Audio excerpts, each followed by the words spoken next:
When factoring polynomials, these three steps can be helpful. First, try to take out anything you can from all the terms in the polynomial. Then look and say, are there any special factors? You don't necessarily have to memorize them, but they can be helpful in simplifying the process for you at times. And when all else fails, you can try to factor by grouping. So here's two very basic examples. First, I want to look and say, well, what can I factor out of all the terms? What can be divided out of everything? And if I look at this first one, I can divide both 6x squared and 4x. I could pull out 6 and 4 both divisible by 2, and then x squared and x are both divisible by x. If I divide that by 2x, I'm left with 3x and 2.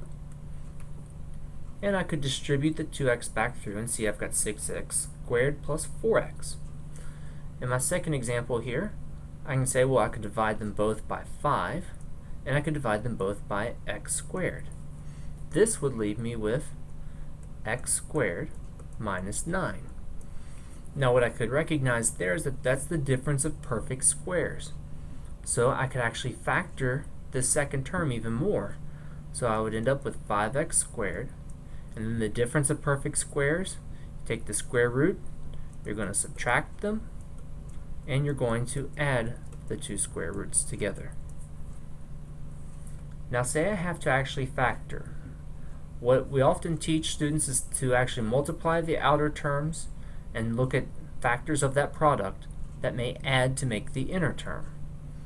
And what we can do by grouping then is, once we have those two factors, I would actually split up the b term with those two factors. Then I'm going to group the first two terms and group the last two terms and try to factor within them and see how can I combine what I have. And I can always go back and multiply my polynomials to make sure I did it correctly.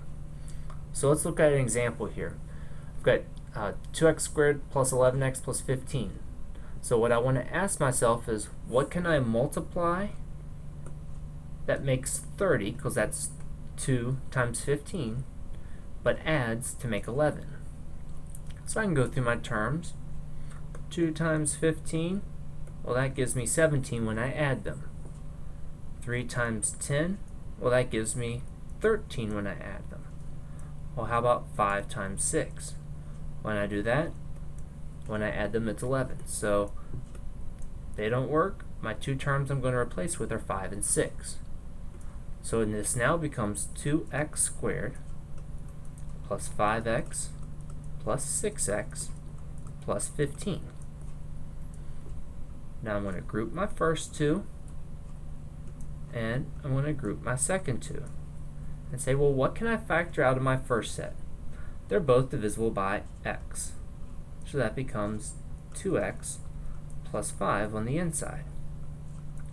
And then, well, what about the second one? I can pull out a 3 from both of those terms, and that's going to leave me with 2x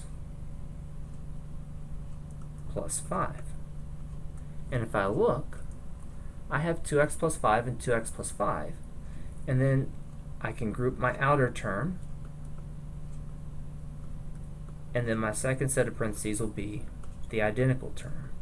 And that's because it's another way of looking at the distributive property. And I could always go back and multiply the polynomials to verify that my answer was correct. Now let's look at this other one.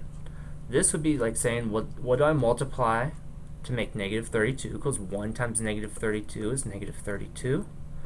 And what do I add that makes negative 4? So I've got to pay attention to my negative symbols as well. Well, I know that one way I could do this would be 8 times negative 4. Well, when I add them, that gives me positive 4. That is not what I want. Well, what if I change my symbols around? Then I have negative 4. So there's my two values I want. So I'm going to replace them now. So I got x squared minus 8x plus 4x minus 32. And now I can group. Group my first terms, group my second terms.